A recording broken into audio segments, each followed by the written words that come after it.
Facts. My name is Daniel Gardner.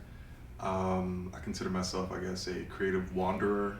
Like I've been wandering creatively, but I think at this point I've landed at photography, and I've kind of been using different mediums to storytell.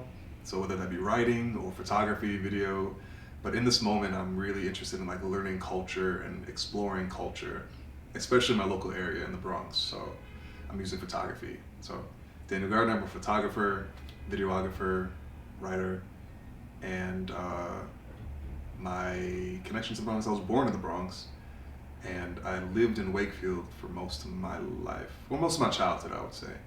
And then I went to high school in the Bronx, but at some point I moved to Mount Vernon, which is right outside the Bronx, which is very similar, except we don't have any trains or like city buses or anything like that. We have our own Westchester bus, but it really looks like the Bronx in some areas, and it feels like the Bronx. But I technically live in Westchester. I love that the Bronx is like by nature and like connected with different parts of the world. Like it's a global town in a sense. Like you have the Irish here who are connected to what happened in like Ireland due to like the potato famine. You have Jamaicans who are here because of what happened to Jamaica. Like you have many different stories coalescing into like the Bronx, which I think is really cool. So there's like a global connectedness that draws me to the Bronx constantly. So as a photographer, I've picked up different, I guess, creative ideas that for me are vehicles to explore culture or a facet of life or whatever.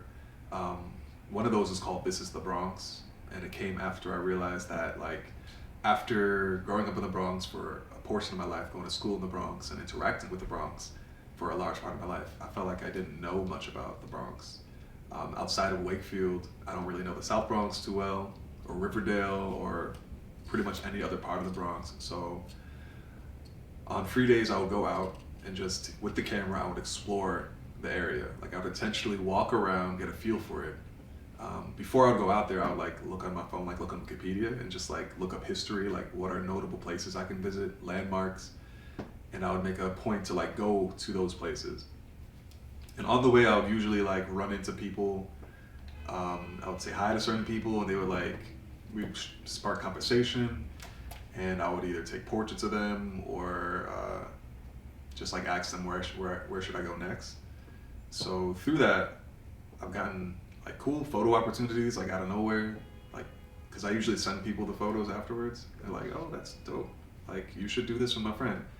So that leads into freelancing gigs, which is cool. That's how I got started. Like so I remember I got laid off from a job, and yeah, it sucked. And that day, something told me to go to Best Buy and get a camera. You know what it was? I had an idea I have a business idea to document culture, and like I told you about. Um, and that day I was like, you know what, I'm gonna start this idea, and I need a camera to do that. So I got the camera, and then I was in the process of learning how to use the camera. And as I was doing that, I would just like I would just walk around the city and just like whatever made me feel something, I would take a picture of it. And eventually I wanted to, eventually I used this to document, like to tell stories. Um, so I remember my first project, my first photo project was just documenting 125th Harlem and just kind of like explaining how I feel about this place and the history of this place and what's happening to this place. And I wasn't like totally great at like taking these photos. They were just like from the hip, you know, and some of them would be kind of slanted, some of them would not look too great.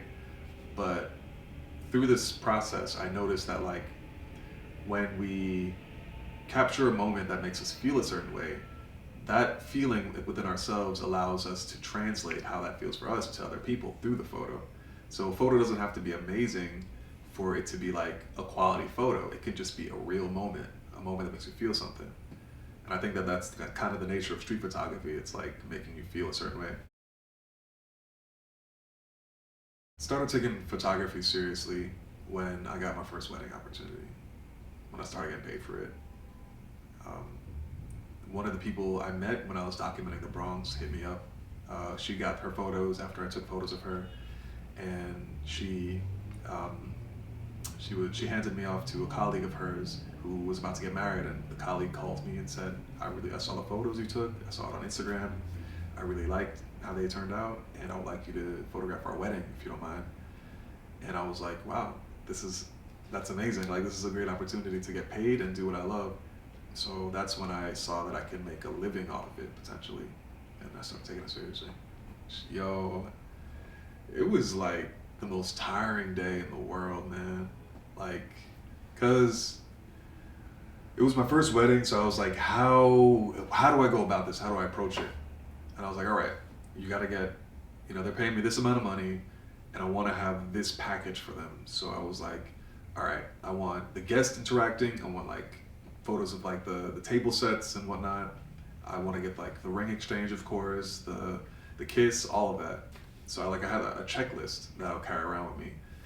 But really, like, there are so many moments within a wedding of interaction that you just don't stop taking photos. So it's like constantly being alert, and you're just on the whole time.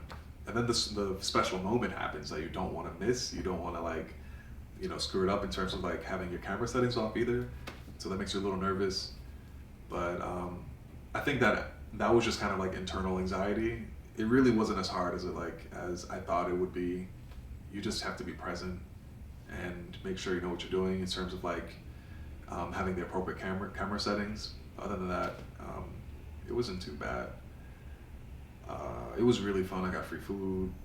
I got to dance and like hang out with a Jamaican family. Yeah, got to drink and all that. So I wasn't paid that adequately.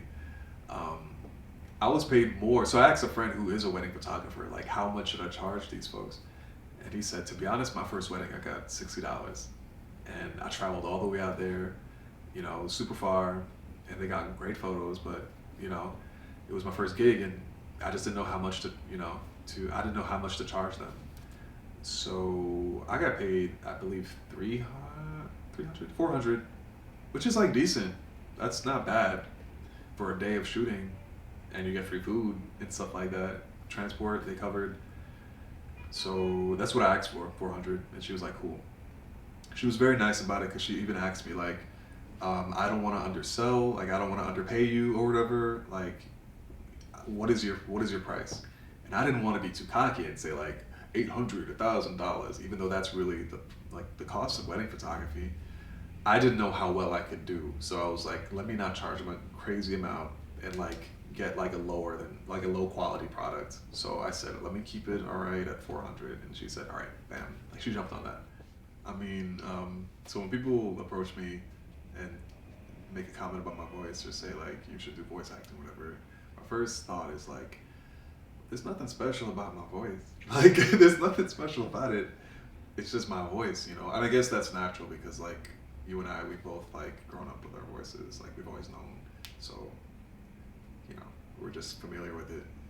But I think like lately, as like in my mid-20s, I'm thinking, what can make me money? Like, what can make me money? So like, if they say if I should voice act, I highly consider like, how am I going to make a career doing that? Like, how can I make a side hustle doing it? I actually bought this book called Set Your Voice Free by Roger Love.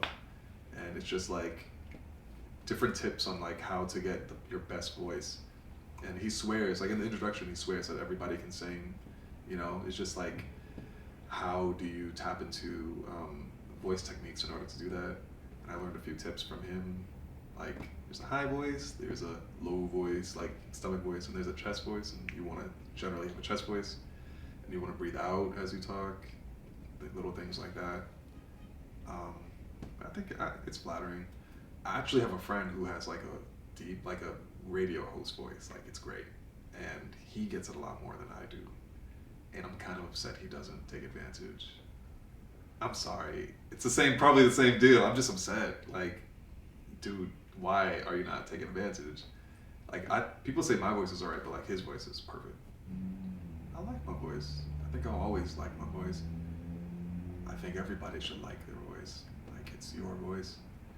I think that my voice is connected to my identity, which is cool. Like, it's just, this is the way I sound in my head, and this is the way I sound in person. I like messing with it. I like making funny voices and whatnot. It's, I have no problems with my voice. Like it's cool. Sometimes I wish I could do accents better. That's it. For me in some way. I think because I have a mind for culture. So when I went to London, that was the farthest I've been from home. Um, I spent some time in, I guess, a middle class area with a lot of like African immigrants, and I thought that was really impactful because my thought of London was like a lot of, white people, and just a lot of white people moving back and forth in like dark coats and stuff like that. But there's a huge Caribbean population, huge African population across Europe, and they make their presence known by the restaurants and whatnot, and the languages spoken, and I thought that was dope. And then I think that what's really cool about that is that you have different twists, like diasporic twists on depending on the location. So an American Jamaican, it has a very different cultural imprint, I would say, rather than like a London Jamaican. So I thought that was interesting. How so? Like I think a London Jamaican holds on to a lot more. Like I think a London Jamaican has a lot more like Jamaican culture within their nuances. Rather a American Jamaican, at least the people that I know, have assimilated a little bit more, And then you have the Toronto Jamaican, which is like a lot like the London Jamaican, in fact, in that they have more of the Jamaican flavor within their nuances. But yeah, I just thought that was interesting. But yeah, I went to London. I thought that was really fun, and DC again. I look for culture. There's like the highest population of Ethiopian people outside of Ethiopia is in DC, which is dope. And I get excited about those things, like how has the culture been manifested into this place? How is it expressing themselves in this place? And it's just the fact that like this is my home, like America, but like I get to experience the homes of others, in a sense. I love that. Went to Montreal to practice French, and that was a mistake because like Montreal is a bilingual city, so if they hear you trying to practice French, they will take the path of least resistance, which is English, and they won't let you practice at all. So if you're trying to practice French and you're like not a perfect French speaker, don't go to Montreal. California is really cool. I've been there, and I think just geographically, it's like beautiful. I think that if people want to experience the beauty of America, you should go to California. Just you have the redwood trees, of course, and the Pacific Ocean is just totally different from the Atlantic. It feels like an ocean, like it's not tepid like the Atlantic. Huge waves. You can see dolphins and whales in there. And you have like the valley. Like California is like a magical land, straight up. Like I've only been there for like a week, but I'll go back just for the sights. Okay. So I think that me being black, I'm not gonna say, but I want to be humble. So I'm not gonna say I'm black, intelligent, cultured, like, but I think that me being like, I guess, a black thinker, who prefers to, who's inclined to like connect with others in certain ways, I think that has aided me in this age of political correctness, because I think that there are two things that could really help you out in this day and age. It's a group of people who will have a non-judgmental relationship with you. So you're allowed to reflect on ideas and gather opinions about the world through their perspective in a way in which they will not judge you for your view. That way you can learn from these people, right? Because I think that what hurts people is that they have an isolated mindset where they don't bounce off ideas, and when they choose to venture outside of that, they may end up in a circle in which their viewpoint is received with hostility, right? So it could be a question about sexuality, just a question, and when they ask that question to a certain group, they might receive a backlash, rather than like a circle of friends who you can ask that question and you can get like an educated or anecdotal response, and you can like actually build your ideas or viewpoint about this. I think that we're all going through like a process of like I suppose truth revealing. We're all trying to like uncover truths about like who people are, what people are, because unfortunately like a lot of, I guess, human nature has been covered by like Western academia and whatnot. The fact that like, and religion to an extent, to a large extent actually, the fact that homosexuality has been like viewed down upon for so many centuries.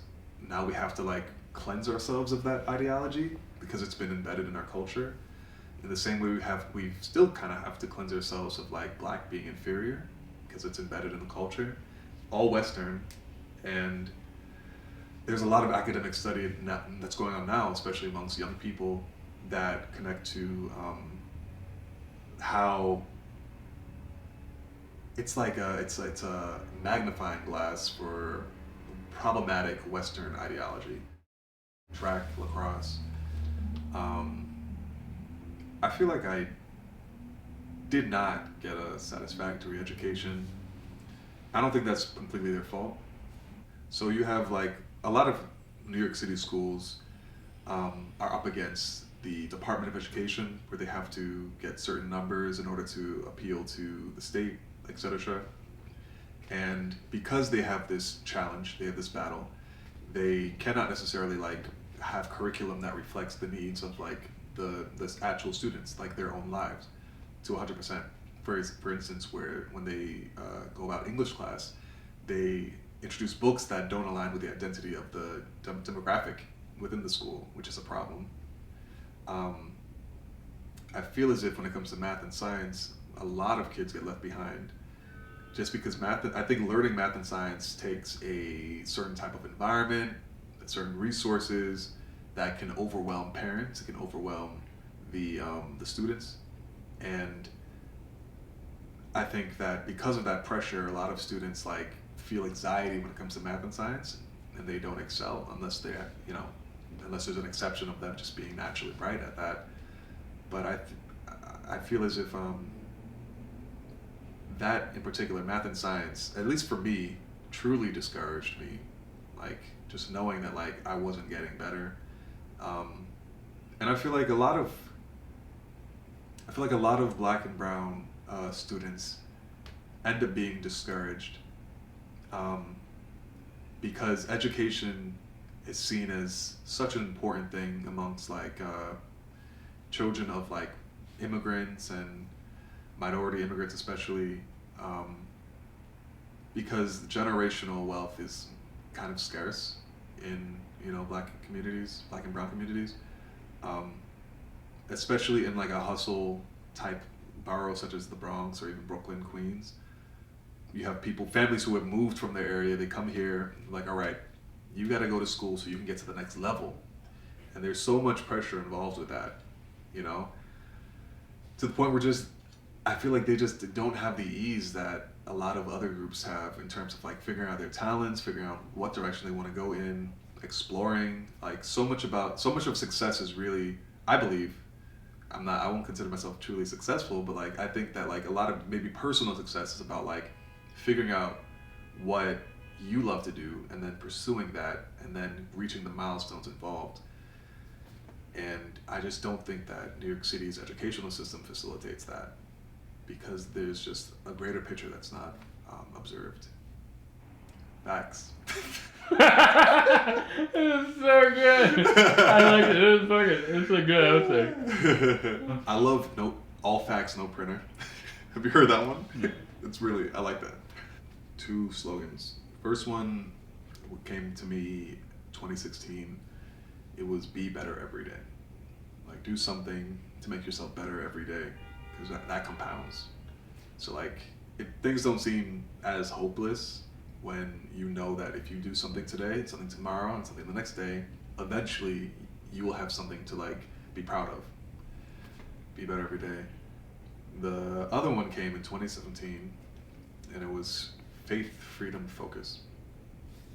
for me, I think that faith is a good barometer, I suppose, for like my actions, my direction, um, my ambitions, all of it.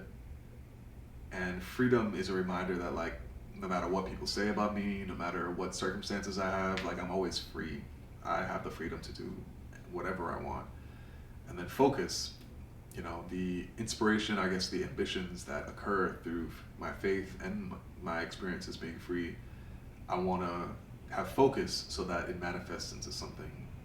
So that's like kind of linear structure. Faith for purpose, freedom for, I guess, expression, and then focus for execution. Yeah. I feel as if in my high school experience, and a lot of friends I know who are from the Bronx / Westchester, growing in high school, when it came to college, that was the end goal for kind of like life, like college, and then of course a job afterwards. Um,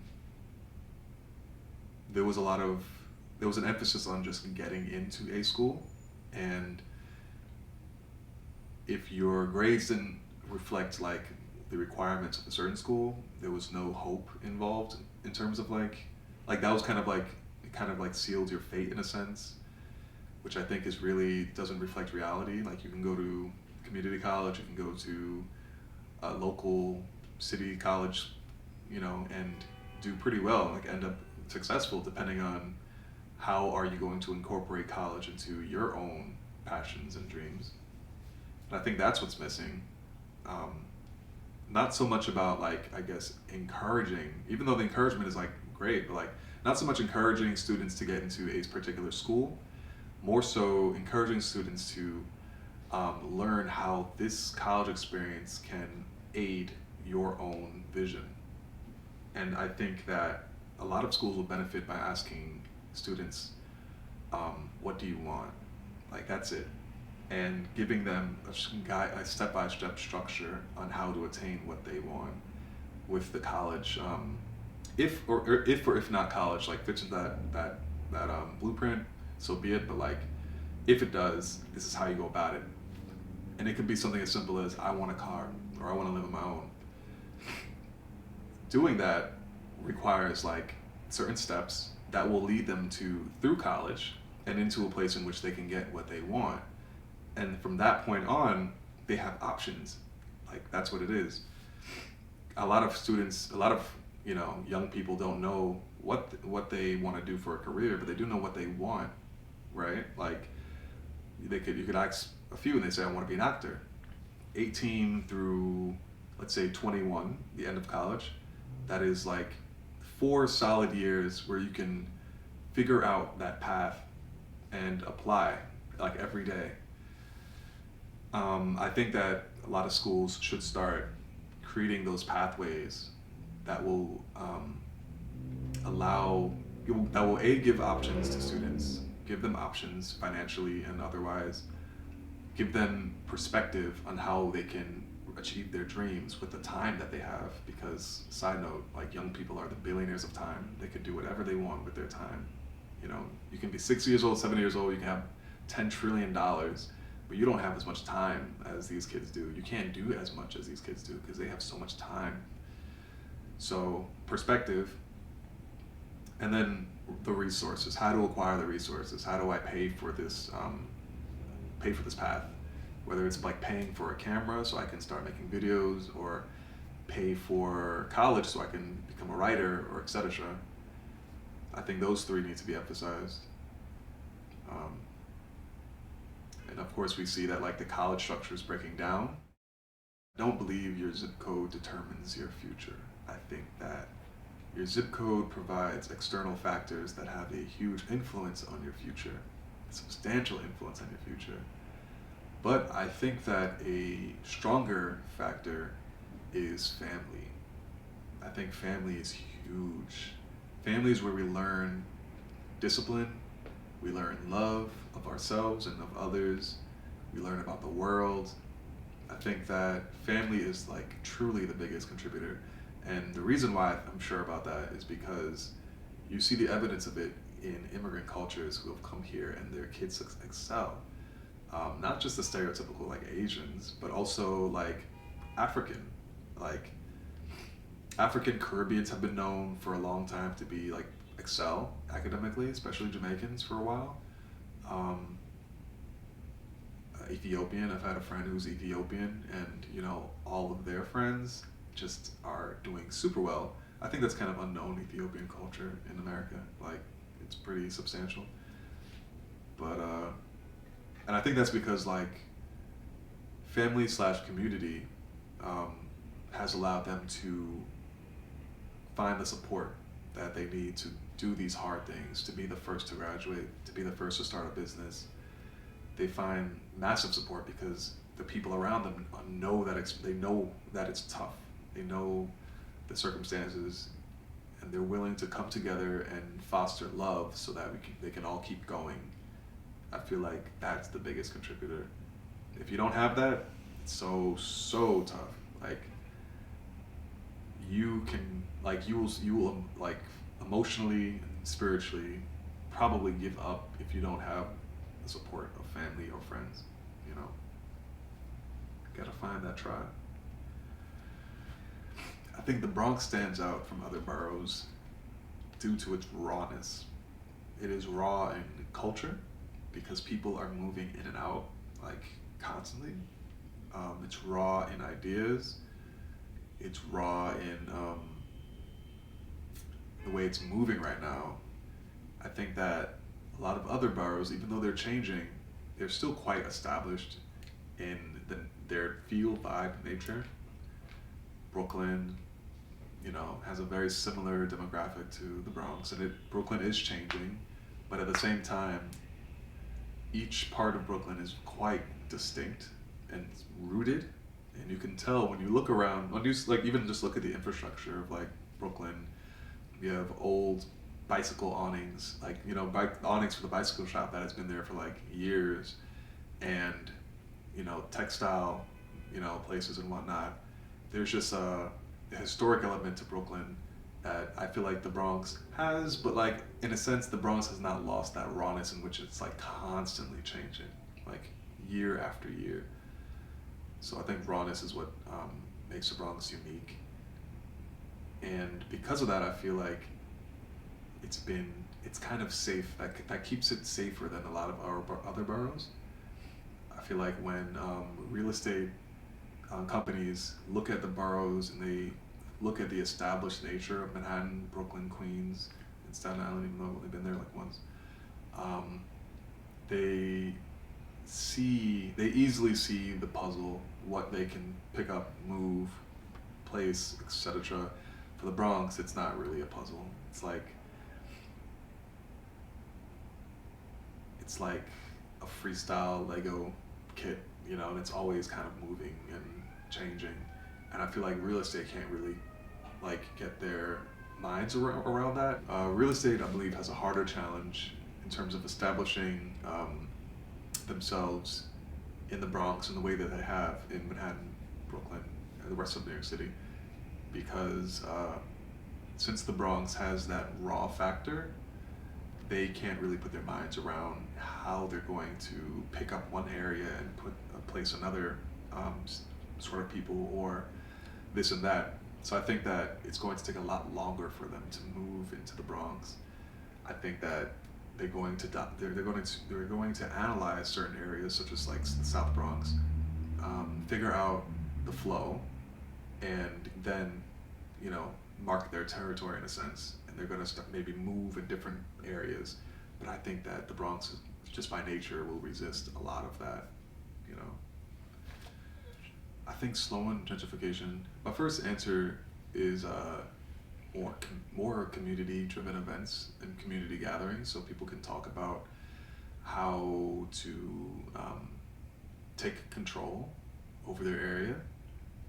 I've was privileged to like attend a event in Queens, South Side Queens, somewhere, I don't even know where they were, but it's called the South Side Thrives. That was the community, and they invited everybody from the area to like talk about what's happening and how can they have more control over the direction of their neighborhood. So one of the things they spoke about is like the arrival of Subway and Starbucks and different retail stores. What is that doing for our area, and how can we support local businesses and found more local businesses so that our identity remains, so that the fact that our area is the most diverse place in the world on earth is noticeable, and it's not just a lot of like, you know, cut and paste McDonald's, Starbucks, etc. I think that that is one way in which like gentrification can be slowed or in a sense balanced.